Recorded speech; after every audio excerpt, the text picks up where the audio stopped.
E para entender um pouco mais da origem do samba, a gente vai conversar com a jornalista e radialista Cláudia Alexandre, que é egressa dos cursos da FIAM. Dona de uma vasta experiência com rádio e televisão em São Paulo, desde 1988 vem atuando em emissoras como Gazeta, América, Record, Globo e em rádios FMs. Mas foi na rádio Transcontinental que a Cláudia alcançou grande sucesso no final dos anos 90, onde chegou a ser líder de audiência e se transformou em uma das locutoras mais ouvidas da época.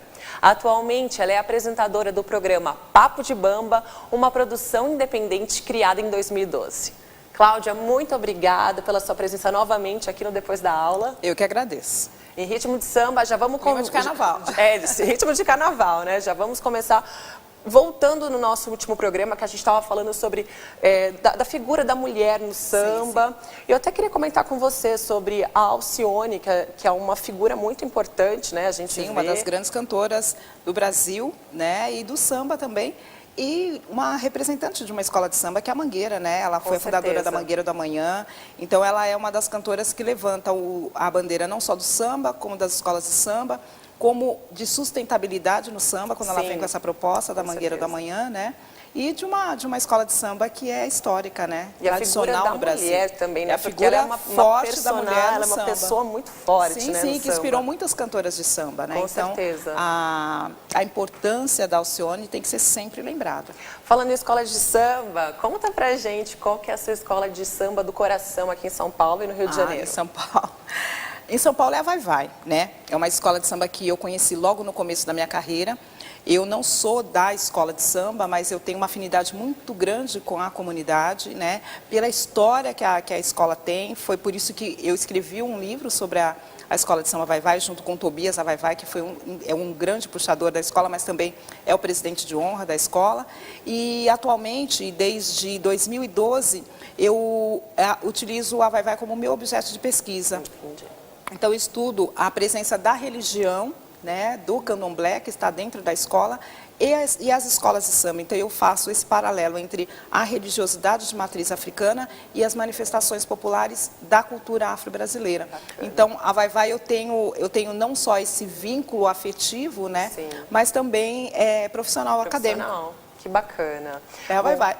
Eu gostaria de Agora, agradecer... no Rio, que você perguntou no Rio, verdade. No Rio, na verdade, eu sou admiradora de várias escolas, da história que as escolas de samba têm, pela importância que tem para a escola de samba, e até nesses 100 anos que a gente tem falado muito, mas também pela arte que eles apresentam, que é uma arte bem diferenciada. Não tem a ver com São Paulo, né? É bem do Rio de Janeiro. Mas então quem é essa escola de samba do Rio? A preferida? Bom, eu gosto de todas, gente. Eu gosto muito de Beija-Flor, do trabalho que a Beija-Flor faz. A Portela, né, pela história que a Portela tem. Todas as escolas. Mangueira, Portela, Império Serrano, todas mas a as Vai escolas. Vai é a dona do seu coração, eu tô sentindo. Isso, não complica. Eu gostaria de agradecer a presença dos nossos convidados, da Mirela Neres, de Relações Públicas, Letícia Gonçalves, de Rádio e TV, e dos futuros jornalistas, a Caroline Queiroz e o Felipe Madeira. Muito obrigada pela presença de vocês também. Bom, vamos já começar com uma pergunta dos nossos convidados. Felipe, vamos lá? Eu cresci escutando Noel Rosa, Cartola, Adoniran Barbosa, e me deu a curiosidade de saber da onde surgiu as letras, né? E pesquisei alguns documentários. E alguns documentários que eu assisti, eu via que eles faziam as músicas, compunham, com visão em tocar em bloquinhos. E da onde que esses bloquinhos, que eles tocavam antigamente, faziam música, virou as escolas de samba de hoje, que um defendia Vila Isabel, o outro defendia Portela. E como que foi se organizando, esses bloquinhos foram se organizando para virar as escolas de samba de hoje. E esse movimento popular, que antigamente era mais um movimento popular, se ele foi mercantilizado, se tornando escolas de samba. legal ele falar que ouviu Noel Barbosa, né, a Dona Irã Barbosa, mas muito bom, você ouviu Grandes Bambas, que é que a gente fala que são os grandes mestres. Eu não sei se eu entendi bem sua pergunta, mas eu acho que você quis saber em que momento que a indústria do entretenimento enxergou essa manifestação popular como um produto, né? E aí eu vou me lembrar de Cartola. Agora, nesses 100 anos, a gente falou muito de Cartola, né? São Paulo teve um musical, sim, né, sobre Cartola, teve uma exposição no Itaú Cultural, uma ocupação Cartola, e Cartola já foi cantado em músicas, livros, já teve filmes sobre Cartola, mas na história de Cartola mostra exatamente naquela época dele, e aí provavelmente 40, em 50, o Cartola já é muito tradicional, muito apaixonado pela escola, pela Verde Rosa, né? E ele já revoltado com a interferência da indústria, né, sobre a produção do carnaval. Então ele já previa que haveria uma mudança. E aí vem o que muitos sambistas tradicionais chamam de escola de samba SA. O que é a escola de samba SA? É ela voltada totalmente para o turismo, para o mercado, para o que a televisão passa a determinar o que ela quer. Então, em algum determinado momento, e aí década de 80, 90, quando a escola passa a ter direitos de transmissão, a escola de samba passa a desfilar exatamente padronizada, com aquele padrão imposto pela indústria cultural de apresentação de espetáculo. Perde-se a naturalidade, né? Daí isso vai interferir o quê? Na produção do samba-enredo. E aí já não tem mais aquele samba-enredo super inspirado, né? Outro dia eu estava entrevistando o Monarco, ele disse que um samba, para ele às vezes demora 1 ano para ficar pronto. E sendo que você sabe que alguns compositores de samba são chamados pelo telefone e falam, olha, eu preciso de uma música que fale da flor, da estrela. Então, assim, essa foi a interferência. Então, em que momento a gente não sabe, mas a gente sabe que foi no sentido de transformar aquela manifestação popular num produto rentável. Distancia-se da produção do povo, né, artística, natural, né, da inspiração natural, né, do que a comunidade, principalmente a comunidade negra, passa a sofrer. Então ela passa a ser distanciada da produção da arte popular para uma arte que tem que ser entregue, né? Que é formatada, que é encomendada. E aí há várias interferências, mas eu acho que é no momento em que a indústria cultural, assim ela age com qualquer outro produto, né? Ela vê uma forma de ganhar dinheiro, né? Aí as coisas começam a se modificar. Mas aí você fez uma outra pergunta numa só. Quando é que os blocos passam a ser escola de samba? Não tem a ver com o mercado, tem a ver com uma preferência mesmo popular e com um formato que já começa a ser superado. Por exemplo, o que era um bloco desfilando e o que são a manifestação das escolas de samba. Os blocos não deixaram de existir, mas os blocos carnavalescos que você diz que acabam gerando a escola de samba é mais por uma adequação de regulamento, né? E aí a gente vai falar, a própria escola de samba Vai-Vai começou como um cordão, assim como a camisa verde e branco. Aí tem um momento em que os cordões passaram de ter sentido até para o concurso carnavalesco e elas migram para um formato de escola de samba. Mas é mais para se adequar a uma época e não deixa também de interferir o interesse de mercado ou de imposição de como deve se portar para ser aceitado. Ser aceito, principalmente na questão financeira. Bacana. Legal. Deixa eu te fazer uma pergunta. Em que época que o samba ele começou a migrar mundialmente? Porque nós vemos até o Sérgio Mendes, que é um sambista, ele fez uma música, né, com Black Eyed Peas, que foi uma música que foi um estouro na época. Na verdade, uma repaginação de uma música que já existia. E foi um estouro na época, né? Porque, na verdade, o mundo que já conhecia, acabou conhecendo mais ainda. Em que época começou a ter essa, a gente pode dizer assim, que migrou? E assim, bem na formação do samba, aí a gente vai ter a presença do Ari Barroso, que é o primeiro sambista, e aí a gente está falando de Ari Barroso na mesma época que a gente está falando da formação do primeiro samba, 1920, né? E aí era um compositor branco, que se aproxima daquela manifestação e por ter mais estudo, por circular em um outro ambiente, ele consegue levar um pouco desse ritmo e aí ele orquestra o samba e aí o samba começa a virar exportação. Então, Entendi. a gente vai dizer que desde sempre já houve um interesse, né, por essa manifestação que é muito peculiar brasileira, como um produto nacional. Né? O samba é um produto nacional, né? É um patrimônio imaterial, mas é um produto nacional brasileiro. Então, é natural que ele também tenha esse poder, né, de venda e de representação do local de onde ele nasceu. Sim, com certeza. Então, eu acho que desde sempre, E você produto tem de exportação. algum sambista que seja do seu coração também, assim? Olha só, lá vem ela. Não, Ai, gente, vocês estão vendo que hoje eu estou querendo criar polêmica, assim, né? Como eu disse em outra ocasião aqui no programa, eu nasci, né, ouvindo grandes bambas. Então, ele estava falando de Adoniran, ele falou de Noel Rosa, ele falou de grandes bambas que, assim, pela idade dele, ele só pode conhecer porque alguém ensinou ele a gostar, né? Então, assim, a minha casa me ensinou a gostar de sambista. Então, o nome de sambista que você disser, eu vou dizer, eu admiro, eu gosto. Então, assim, não tem um preferido. Eu gosto de samba, né? Eu gosto dessa produção que o samba deu para nós desde dos grandes bambas, né? Então, e também quando teve o modismo do pagode, aconteceram muitos grandes talentos, né? Nem tudo era de boa qualidade, mas o que ficou aí realmente é admirável. Então, eu gosto de samba.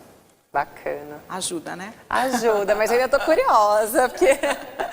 Mirela, você tem alguma pergunta para a professora Cláudia? Professora Cláudia, eu gostaria de saber, né, que eu sou de uma época de 80 e naquela época uma das cantoras que a gente gostava muito, final ali de anos 80, 90, era a Eliana de Lima, que assim, cantava muito em Transcontinental, 105, eu ia às Conexões 105 para ver Eliana de Lima. E eu queria saber se Eliana de Lima também faz parte das suas cantoras de samba do coração, que te emociona. Com certeza, Eliana de Lima, ela tem, na verdade, quando a gente fala escrever a história de samba de São Paulo, tem na verdade, um capítulo ali para Eliana de Lima, a importância que ela teve, e quando a gente pôde ver que a mulher podia fazer o que ela fazia, né? Então, ela não foi a primeira puxadora de samba enredo em São Paulo, mas ela foi a que mais se destacou pela presença dela, pela vitalidade que ela cantava o samba enredo. Eu lembro de a Eliana de Lima cantando nas rodas de samba, aí ela é levada para Peruche, pelo presidente, se não me engano, na época era o Valtinho, e a dona Beth, que assim projetaram a Eliana de Lima, e aí a gente viu que a Eliana de Lima não era só uma puxadora de samba enredo, daí ela grava o disco dela e começa a circular entre as mais tocados nessas duas rádios que você disse, 105 e Transcontinental, como uma cantora, uma intérprete de samba, uma grande intérprete, infelizmente, que perde espaço. A gente não tem visto a Eliana de Lima e nem muitos grandes cantores no lugar em que eles têm que estar, devia ter se mantido, mas a Eliana de Lima realmente, como mulher, como a puxadora de samba enredo, como aquele lugar que ela ocupou de grande importância e que segurou muito bem, foi uma das principais. Então a gente tinha, como puxadores de samba enredo, a gente tinha alguns homens, como Royce do Cavaco, Tobias a Vai-Vai, Carlão Maneiro e Eliana de Lima. Então ela era a presença da mulher ali nas escolas de samba, mas eu acho importantíssimo, ela é uma das preferidas, sim. Cláudia é a nossa enciclopédia do samba. Não, ainda não, estou estudando para isso. Gente, eu estou aqui aprendendo demais hoje. Caroline, você tem uma pergunta para a Cláudia? Então, falando na questão das mulatas de Sargentelli, né, da hipersexualização da mulher, eu queria que você falasse um pouco se o carnaval ele pode se desvencilhar dessa questão do machismo e do racismo no Brasil. Então, poder desvencilhar ele pode, mas há uma luta muito grande, né? Por isso que a gente tem os grupos de resistência, né? Quando você fala das mulatas do Sargentelli, da hipersensualização da mulher, é um grande problema hoje na luta de gênero, é que essa hipersensualização, que a figura da mulher na escola de samba, ela não seja reduzida ao corpo. Mas, infelizmente, é a exploração, é quando chega a interferência do mercado, quando tem a indústria cultural, mas a gente tem que resistir a isso e não deixar que isso seja realmente o que signifique, o que traduza a manifestação ou a presença da mulher, principalmente a mulher negra, né? Todas as mulheres têm seus corpos explorados no carnaval e durante os desfiles das escolas de samba, mas que não seja esse o lugar da mulher. Né? E que na verdade, quem hipersensualiza é quem vende ela como um produto. Né? A figura da mulher sambando, seja com roupa, com pouca roupa, com a sua fantasia, ela faz parte do contexto cultural. Né? Então, essa é a forma em que a gente tem que trabalhar a resistência e essas questões de gênero, de participação, da hipersensualização, da violência contra a opção da mulher dela sambar, e seja qual for a fantasia, isso tem que estar sempre presente. Com certeza. Eu queria saber um pouco agora sobre o seu trabalho também na internet. Mas antes disso, conta pra gente um pouco a diferença do público de internet e do público de rádio. O que você sentiu? Então, eu senti, em primeiro momento, quando eu recebo o convite para fazer, eu venho de rádio.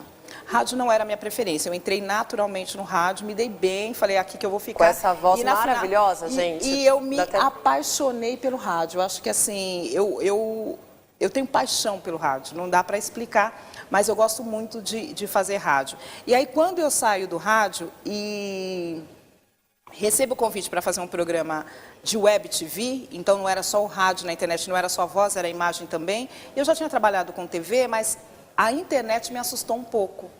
E aí, quando eu comecei a fazer, e aí, logicamente, eu fui convidada para falar de um assunto que eu gosto, que é samba, eu comecei a perceber que eu tinha que fazer como eu fazia a rádio, né? Você tem que dar o seu melhor e entender que se o rádio é dinâmico, a internet tem uma linguagem muito parecida, mesmo ela usando a imagem. Então, aí eu fui me adequando e aí eu acho interessante como meus ouvintes que eram da rádio já estão me achando, mas isso também por uma tendência de mercado, né?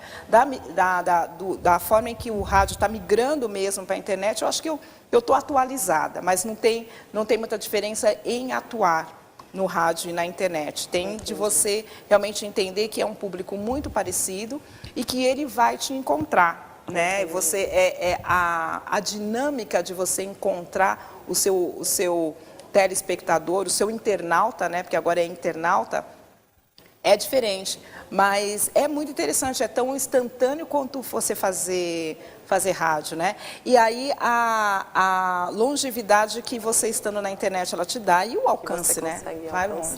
Eu imagino. Mas em primeiro momento foi você assustar e aí você se adaptar. Assim como deve ter sido as pessoas que trabalhavam em rádio quando apareceu a TV, né? Quando disseram que a TV ia matar o rádio, essa coisa toda é essa forma de você se adaptar a um novo veículo. Sim, com certeza.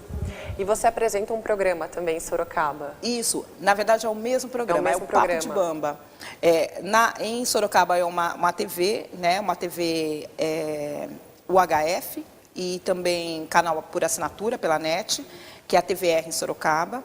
E ali ela transmite exatamente o mesmo programa que vai pelo meu canal da internet, que é o programa Papo de Bamba mesmo. Que é no YouTube? Que é no YouTube, no Facebook, a gente está em todas as mídias, né? E também lá na TVR. Então é o mesmo programa e não tem muita diferença. Eu produzo com a mesma linguagem, que hoje a linguagem é a mesma, né? É conversar com o sambista, é levar a história desse sambista para a mídia e ver qual é o impacto que dá. E a resposta é muito boa, né? Porque, assim, infelizmente, é um dos únicos programas que está no ar falando sobre samba, tanto na internet, com esse formato, quanto também na TV. Então, está indo muito bem. Esse é o diferencial. É o diferencial. Letícia, você tem alguma pergunta? Tenho sim. Você comentou sobre a sua experiência com a internet, que é uma coisa super atual. No programa passado, a gente tinha comentado dessas novas gerações, desse reavivamento dos bloquinhos. E eu queria saber se o público que te assiste, que comenta, se eles são um público jovem e se você vê pessoas mais jovens ainda admirando o samba de raiz com os grandes mestres, se eles ainda cultivam isso e se você acha que isso vai se perpetuar ou não, de repente. Não, eu acho que sim. Primeiro porque é um produto nacional, então é uma coisa que dá afinidade, né? Então, o samba é nosso, é Brasil, é brasileiro. Então, eu acho que o samba sempre vai ter o seu público e um grande público, né? As pesquisas mostram isso. Agora, em relação ao perfil do internauta que me assiste e que segue o programa, ele é muito variado e me surpreende a faixa de entre 17 e 25 anos. Então, é um público novo. E aí, quando você vai para fora, e aí você vê como cresce o movimento das comunidades de samba, em São Paulo parece que tem uma média de 150 comunidades de samba. E são os jovens que estão encabeçando esse movimento.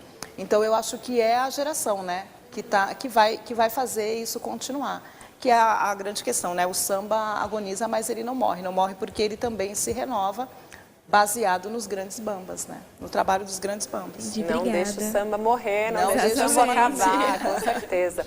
Eu tenho uma dúvida, na verdade, que é sobre subgênero também, porque são tantos, né, que hoje a gente acabou conhecendo. Aonde que acontece essa ponte entre o hip hop e o samba? Na verdade, tem a matriz, que é a matriz negra, né, que está no hip hop, e a matriz do samba. E aí o que aconteceu? Na verdade, é um diálogo dentro da própria matriz, que é a matriz africana.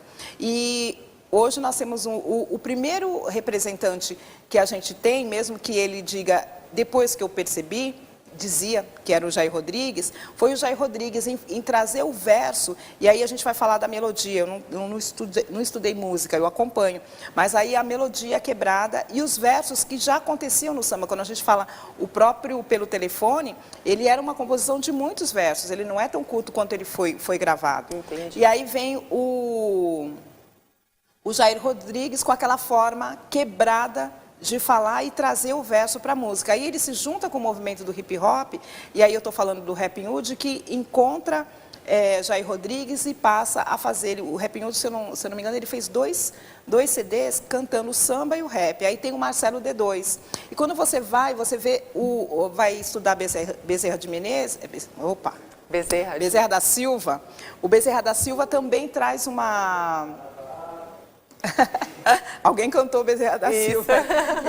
Você vai ver o Bezerra da Silva versando e trazendo a voz do morro nas músicas dele. Então, se você for ver a identidade com o hip hop, que é uma música de resistência das ruas e que fala muito do povo negro de periferia, você vai encontrar essa afinidade ou a irmandade, né, que tem dos ritmos negros. Então, eu acho que é uma coisa de matriz. Gente, e de melodia também, né? Agora, hoje estou descobrindo, então, que é o hip hop, é o samba, a bossa nova também, a gente estava conversando no intervalo, que é uma vertente, né, do samba, porque é samba bossa nova, né? E eu não sabia disso. A bossa nova é uma vertente do samba também. Que bacana. Mediante a todos esses gêneros, fala pra gente quais são essas vertentes que o samba tem, esses gêneros. Nossa, será que eu consigo falar de cabeça? Mas assim, eu consigo alguns. Eu vou falar dos mais conhecidos, né? Então, eu falei de São Paulo. São Paulo teve o samba de lenço, samba de bumbo, samba paulista, e aí ele se caracteriza como samba paulista. A gente vai para a escola de samba, você vai ter o samba enredo, o samba exaltação, o samba de quadra. Aí a gente tem os sambas mais que encontram outras vertentes, a gente vai ter o samba jazz, o samba rock, o samba bossa nova. Você vai para a Bahia, você vai ter o samba de roda, tem o samba jongo, o samba de umbigada. Gente, tem bastante samba. Tem um samba de vela também, ou não? O samba da vela é uma comunidade. Ah, entendi. Né? Tem o samba da vela, tem o Maria Zélia, tem o samba da laje. Então, são comunidades de samba que batizam as suas rodas de samba, seus movimentos de resistência. E o samba da vela foi um dos primeiros sambas de comunidade a resgatar sambas inéditos e falar sobre samba de raiz. Samba de raiz também é um tipo de samba. E esse samba de vela... Samba da vela. Samba da vela.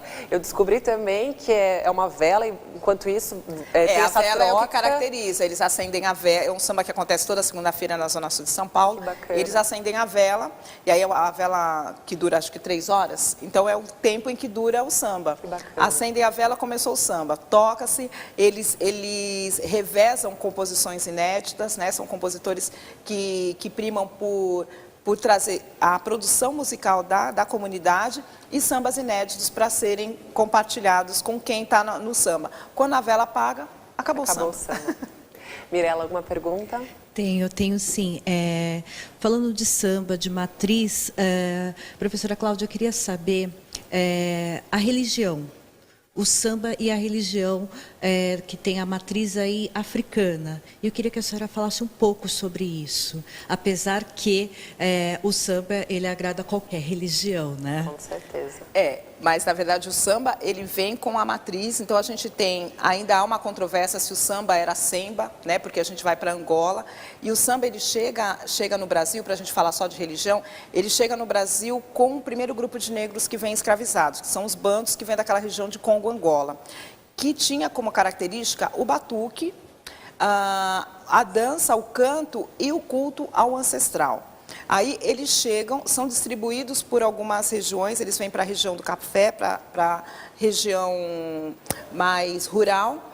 E ali, quando os primeiros pesquisadores vão olhar melhor aquela manifestação, eles não conseguiam dizer se aquilo era uma manifestação religiosa ou se era festa, por conta do batuque. Tanto que em alguns lugares, o batuque que eles faziam era chamado de candomblé. E a dança e a festa também de candomblé. E aí você vai para... Aí, além dos pesquisadores não conseguirem diferenciar, porque a manifestação é tão aproximada, tanto religiosa quanto festiva, que começaram a caracterizar como a mesma coisa, como samba. E aí, algum pesquisador em algum momento falou assim, é samba que eles estão fazendo. Até que eles entenderam que o samba era festa, tinha uma característica, e os rituais religiosos tinham outros tipos de manifestação. Então, você vê a similaridade, e eu volto a dizer, o batuque é o que junta, né? A matriz que está ali no samba, e que também está na religião, é o batuque, o toque. E aí, quando ele vai para o Rio de Janeiro, a gente vê os terreiros de candomblé, abrigando as primeiras manifestações do samba, inclusive muitas escolas de samba, aliás, as primeiras escolas de samba, todas elas têm como toques uma reverência a uma divindade, um orixá, né, da religião de matriz africana. Então, a afinidade, a supervivência da religião de matriz africana dentro das escolas de samba, e com muita afinidade também com o samba, ela é também desde sempre. De nada. Bom, gostaria de agradecer mais uma vez a sua presença. Foi um dia de muitas descobertas, né? Muitas curiosidades. Muito obrigada, Mirela, Letícia, Caroline, Felipe. Obrigada a você que está nos assistindo também. Gostaria de agradecer a nossa equipe técnica e a nossa plateia. Espero vocês no próximo programa, depois da aula. Até lá!